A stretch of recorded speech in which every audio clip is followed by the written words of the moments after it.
नमस्कार, आप देख रहे हैं सुनो सरकार, यानी वो शो जहां हम उठाते हैं आपसे जुड़ी समस्याएं, आपकी परेशानियां, और इस शो के जरिए हम मांगते हैं जिम्मेदारों से जवाब ताकि आपको मिल सके आपकी समस्या का समाधान। तो चलिए शुरू करते हैं सुनो सरकार की आज की कड़ी।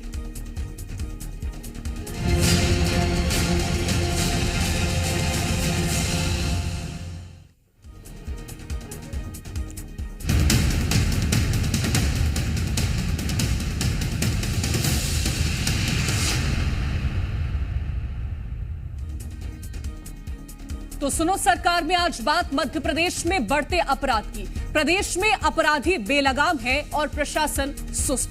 आलम यह है कि अपराधी खुलेआम हथियार लहराते हैं, कानून को चुनौती देते हैं और प्रशासन इनके आगे बौना साबित हो रहा है। हर दिन अलग अलग जिलों से आ रहे मामले हैरान करने के साथ साथ मध्य प्रदेश के उस कानून व्यवस्था पर सवाल खड़े कर रहे हैं जिसके दम पर सरकार मध्य प्रदेश को अपराध मुक्त बताती है। आज मध्य प्रदेश की ऐसी ऐसी तस्वीरें निकल के सामने आ रही हैं जो आपको हैरान कर देंगी। देखिए इस रिपोर्ट में।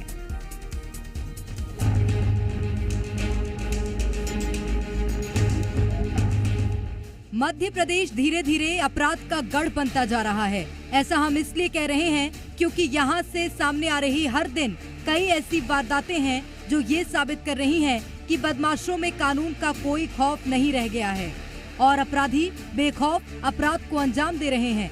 अब जरा इन तस्वीरों को देखिए।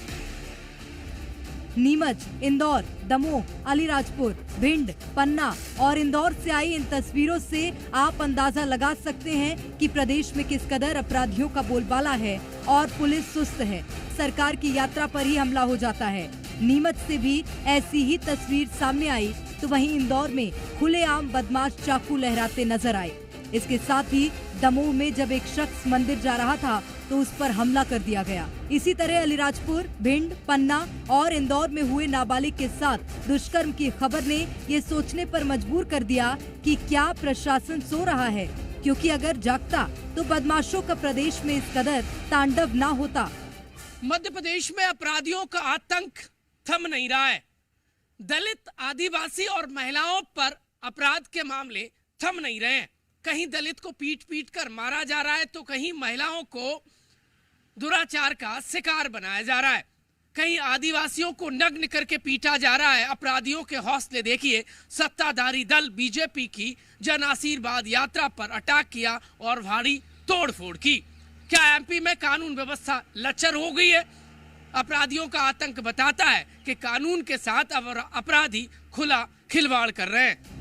मध्य प्रदेश में इस साल चुनाव भी होने हैं, उस लिहाज से भी प्रदेश में कानून व्यवस्था दुरुस्त होनी चाहिए। लेकिन तस्वीर देखकर ऐसा लग रहा है मानो अब कानून व्यवस्था और भी ज्यादा लचर हो गई है और सब कुछ भगवान भरोसे है। अगर ऐसा है तो फिर सत्ता पर काबिज सरकार से क्या ही उम्मीद कर सकते हैं। कानून व्यवस्था चौपट नजर आ रही है लेकिन बयानों में धार जरूर है। बीजेपी अब भी सब कुछ दुरुस्त होने का ही दावा कर रही है तो वहीं कांग्रेस सियासी रोटियां सेक रही है। देखिए, जन आशीर्वाद यात्रा पर अटैक की जो बात है, ये कांग्रेस पार्टी के द्वारा प्रायोजित और समर्थित गुंडों के द्वारा किया गया एक कुत्सित कृत्य है। सरकार इसके विरुद्ध विवेचना कर रही है। प्रशासन अपने स्तर पर लगातार जांच कर रहा है और जो भी दोषी हैं उनको बख्शा नहीं जाएगा। लेकिन अपने इन प्रयासों से कांग्रेस पार्टी ने स्पष्ट कर दिया है कि जनता के बीच जिस प्रकार का आशीर्वाद, जिस प्रकार का स्नेह जन आशीर्वाद यात्रा को मिल रहा है, उससे कांग्रेस एवं उसके समर्थक बौखलाए हुए हैं। और कल जो जन आशीर्वाद यात्रा भारतीय जनता पार्टी ने निकाली, उस पर किस तरीके से जो हमला हुआ, पुलिस की मौजूदगी में हमला हुआ है, इसका मतलब शिवराज सिंह चौहान जी के हाथों से पुलिस प्रशासन पूरा निकल चुका है। गुंडों का राज इस वक्त मध्य प्रदेश में है और गुंडाई चल रही है पूरे प्रदेश में। हैरानी की बात है कि सुरक्षा की बातें तो बहुत की जाती हैं, लेकिन सामने आ रही तस्वीर जब हकीकत बयां करती है तो उसे नकारने की कोशिश भी पूरी रहती है। ऐसे में सवाल है कि क्या यही विकासशील मध्य प्रदेश है जिसके किस्से अक्सर बीजेपी नेता बताते रहते हैं। जी मीडिया के लिए भोपाल से प्रमोद शर्मा की रिपोर्ट। तो मध्य प्रदेश में अपराध किस कदर बढ़ रहा है वो आप इन ग्राफिक्स के जरिए समझ सकते हैं। सबसे पहले आपको जून महीने के आंकड़े बताते हैं। जून महीने में मध्य प्रदेश में मर्डर के कुल 179 मामले दर्ज किए गए, वहीं हत्या की कोशिश के 142 मामले दर्ज किए गए और इसके साथ ही अपहरण के कुल मामले 1199 दर्ज किए गए। दुष्कर्म के मामलों की बात करते हैं तो 546 ऐसे मामले दर्ज किए जाते हैं और छेड़छाड़ के मामलों की बात करें तो 676 मामले दर्ज किए गए। तो अब आपको हम मई महीने के मामले भी बता देते हैं।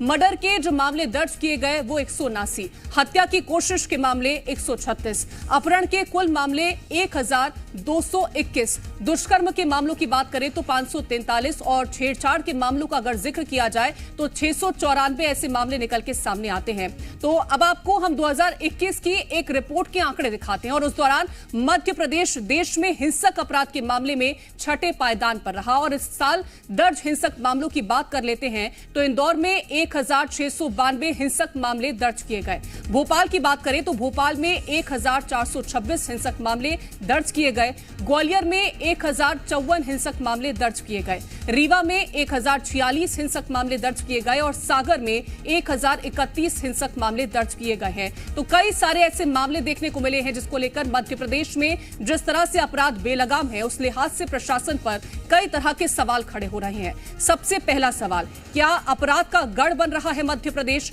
दूसरा सवाल, लगातार बढ़ रहा अपराध का ग्राफ, मौन क्यों है सरकार? तीसरा सवाल, विकास नहीं अपराध के पथ पर अग्रसर है मध्य प्रदेश? चौथा और अहम सवाल, देश के दिल में क्यों दहशत में लोग हैं? तो कई सारे सवाल इस बीच खड़े हो रहे हैं और ज्यादा जानकारी के साथ संवाददाता प्रमोद शर्मा जुड़ गए हैं भोपाल से। प्रमोद, चुनावी साल है और इस लिहाज से तो ज्यादा सुरक्षा होनी चाहिए थी, ज्यादा पुलिसिंग व्यवस्थाएं बेहतर होनी चाहिए थी, लेकिन इसी साल का जिक्र करते हैं तो हर दिन ऐसे मामले निकल के सामने आते हैं जो शर्मसार कर देते हैं इंसानियत को। चाहे तो एक आदिवासी पर पेशाब का कांड हो, महिलाओं के साथ दुष्कर्म के मामले हो, किसी व्यक्ति को निर्वस्त्र करके पीटना हो, ये क्या दर्शाता है?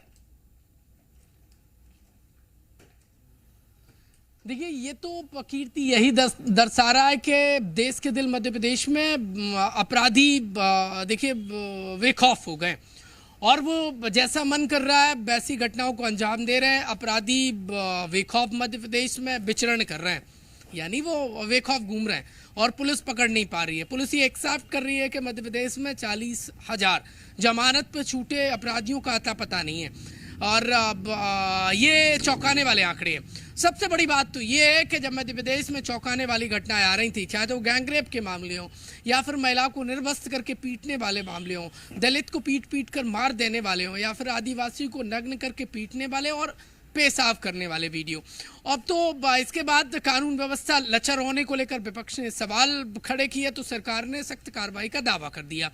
अब हैरत की बात तो ये है कि अपराधियों के आप हौसले देखिए, कीर्ति किस देखिए दर्जे पर पहुंच गए।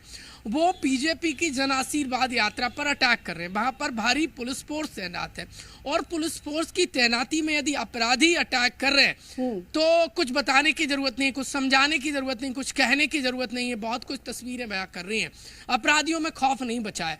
अब लेकिन विडंबना ये देखिए मध्य प्रदेश में कि अपराधियों का भी देखिए कोई अपराधी बीजेपी का हो जाता है, कांग्रेस कहती है, कोई अपराधी कांग्रेस का हो जाता है, बीजेपी कहती है।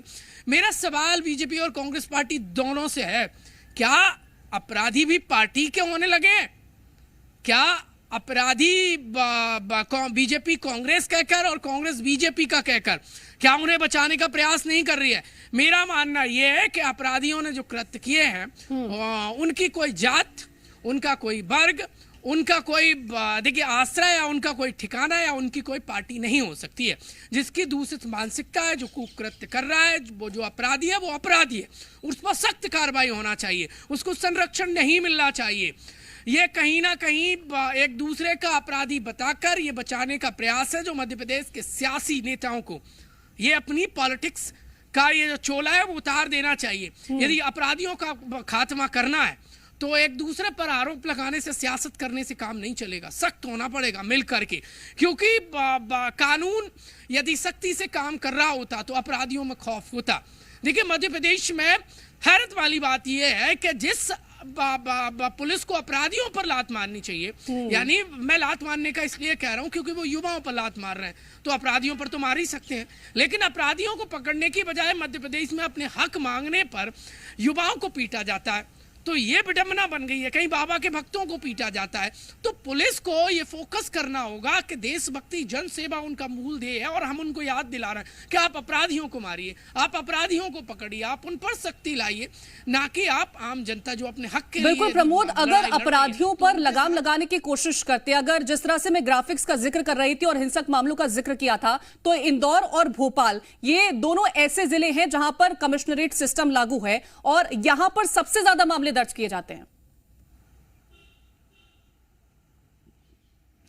तो ये तो सरकार को सोचना चाहिए। सरकार ने कहा था कि कमिश्नर सिस्टम लागू होगा तो अपराध का ग्राफ नीचे आएगा, लेकिन ऊपर बढ़ गया। अब सरकार से सवाल करिए तो वो कहते हैं कि हर मामले की पर कार्रवाई कर रहे हैं। इसका मतलब इससे पहले कार्रवाई नहीं हो रही थी, इससे पहले लंबे समय से सरकार है, क्या इससे पहले मामले दबाए जा रहे थे? तो ये बड़ी चिंताजनक मामले, और कई मामलों में तो पुलिस की कार्यप्रणाली पर भी सवाल उठे हैं। पीड़ित पिटने के बाद पुलिस के पास नहीं पहुंचती है, क्या पुलिस पर से भरोसा उठ गया है? दूसरी बात यह है कि कुछ दिन पहले पन्ना में एक युवक को नग्न करके पीटा, वो एफआईआर में उस मामले का ही मेंशन नहीं है, क्यों नहीं है? तो ऐसी कई मामले, कई जगह बेटियां देखिए छेड़छाड़ से तंग आकर अपनी जीवन लीला समाप्त कर रही हैं। ये है क्या अपराधियों का इतना आतंक है कि पुलिस के पास जाना देखिए पीड़ित जरूरी नहीं समझ रहा? सबसे बड़ी बात तो यह है कि सत्ताधारी दल यदि बीजेपी के वीवीआईपीस की मौजूदगी में उनकी रैली पर अटैक हो रहा है तो ये अपराधी कहीं भी अटैक कर सकते हैं। जनता देखिए, जब वीआईपी सुरक्षित नहीं है, भीड़ में लोग सुरक्षित नहीं है, तो क्या जनता सुरक्षित होगी? आम आदमी की क्या हालत होगी मध्य प्रदेश में, यह अंदाजा लगाया जा सकता है। मेरा कहना सिर्फ इतना है, मांग ये है कि जनता की सुरक्षा की इस वक्त चिंता होनी चाहिए। इलेक्शन अपनी जगह है, इलेक्शन हर 5 साल में आते जाते रहेंगे, लेकिन जनता इनकी भी होना चाहिए। अब विपक्ष को मौका मिल गया, विपक्ष कह रहा है कि मध्य प्रदेश में आपराधिक गतिविधियां बढ़ गई हैं और ऐसे में निष्पक्ष इलेक्शन नहीं हो सकते, तो इलेक्शन कमीशन इस दिशा में भी फोकस करे। और स्वाभाविक भी है कि जब अपराधी देखिए बेखौफ होंगे और वो आपराधिक घटनाओं को लगातार अंजाम देते रहेंगे, लोगों को पीटेंगे, मारेंगे, तो स्वाभाविक है कि वोटर सहम जाएगा और क्या वो निष्पक्ष वोट डाल पाएगा? ये बड़ा संशय वाला इस वक्त सवाल है। लिहाजा सरकार को सोचना चाहिए, कानून व्यवस्था पर और ज्यादा सख्ती की दरकार है और अपराधी देखिए में खौफ होना चाहिए। और यदि अपराधियों के सफाई के लिए कोई भी कदम उठाने की जरूरत पड़े तो जनता की तरफ से सरकार को वो कदम उठा लेना चाहिए। सरकार को, पुलिस को ये सोचना चाहिए कि जिस उद्देश्य के साथ उनकी तैनाती की गई है, जो उनका संकल्प है, वो याद रखें वो, और अपराधियों को बख्शा नहीं जाना चाहिए। कुल मिलाकर एमपी में जो आंकड़े हैं वो चिंताजनक है और अपराध का ग्राफ बढ़ रहा है, ये बात सही है। और ऐसे ऐसे मामले सामने आए हैं जो बताते हैं कि एमपी जो शांति का टापू है, वहां पर जिस पुलिसिंग व्यवस्था का दम सरकार भरती है, वो इस तरह के मामले जब सामने आते हैं तो हवाई जरूर साबित हो जाते हैं। फिलहाल तमाम जानकारी पहुंचाने के लिए बहुत शुक्रिया है आपका। और बुलेटिन में तमाम बड़ी खबरें हमने आप तक पहुंचाई हैं। फिलहाल वक्त एक छोटे से ब्रेक का है, ब्रेक के उस पार खबरें लगातार जारी रहेंगी।